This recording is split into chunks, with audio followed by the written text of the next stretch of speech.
In this video, I'll be introducing you all to my new Tapinoma Sessile colony, switching their outworld and giving you all facts about them along the way. This species has never been featured on the channel before, and I'm excited to create future videos on them when the colony grows larger. If you all enjoy my content, please be sure to like and subscribe, and without any further ado, let's get into the video. Let's first start off with the outworld. This is a Tarheel Ants outworld with an opening on either side.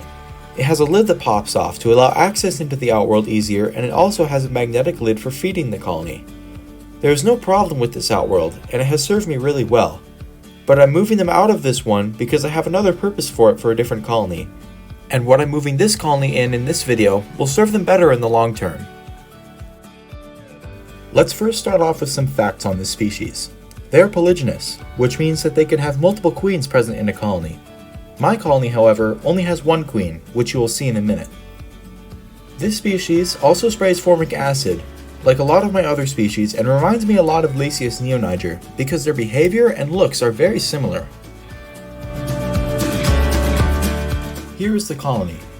They are pretty small with only around 40 workers, but these ants are super tiny and grow very fast, so I bet that they will be big enough to move out of this test tube early into the next ant season, so stay tuned for that.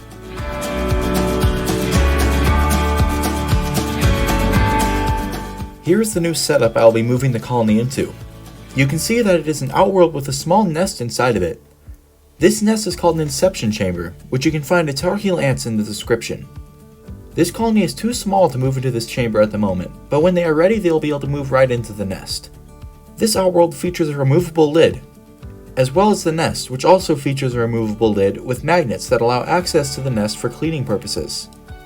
There is also a water chamber you can fill up with a syringe included with the nest, which I will demonstrate in a minute.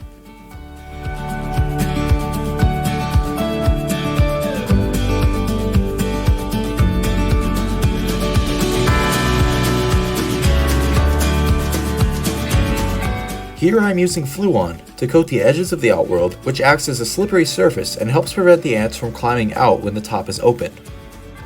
You can see here that when the Fluon dries, it looks like a whitish clear substance.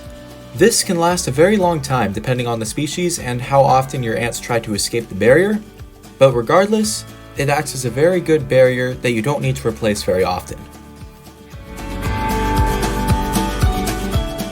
Here you can see that when I fill up this water chamber, the water soaks into the material, which helps maintain moisture and acts as a good drinking source for the colony, which needs to be refilled every few days. Now it's time to move this colony's test tube and attach it to the new setup. Before attaching the test tube, I use a cotton ball to pick up any ants in the old outworld and transfer them into the new one without harming any of them. This is a good technique for younger colonies if there are only a few ants in the outworld, but for larger colonies, this will be much more of a hassle.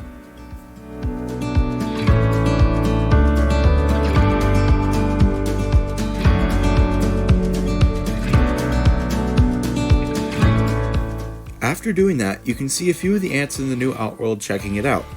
I moved the twigs from the old setup into the new one, as well as their feeding dish.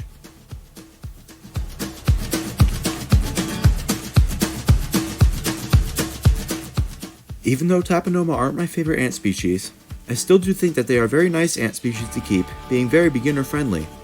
They are polygynous and fully claustral, which means they can have multiple queens in one colony and do not require food when founding the colony. They are also very fast growing and hardy. Now it's time to attach the new colony to the nest, which is made simple with the side entrance. The colony will quickly get used to the new surroundings and start checking out their new space.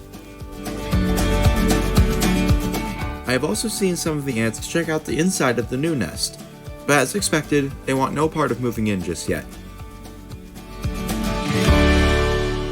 This is what their setup will look like for the winter, and I will likely detach the outworld from the test tube when the time comes and no ants are in the outworld anymore. That way I can just hibernate the test tube, attach it again in the spring, and the ants are good to go. Before the video ends, I want to thank all of you for the support that I've been receiving since I've started posting more frequently again. It's really made me want to put out more content, which has given me quite a few new video ideas I want to do, including a full ant room tour at 5,000 subscribers. With that said, I would happily take some video suggestions in the comments that you want to see from me, and I'll also take any questions you may have in the comments as well.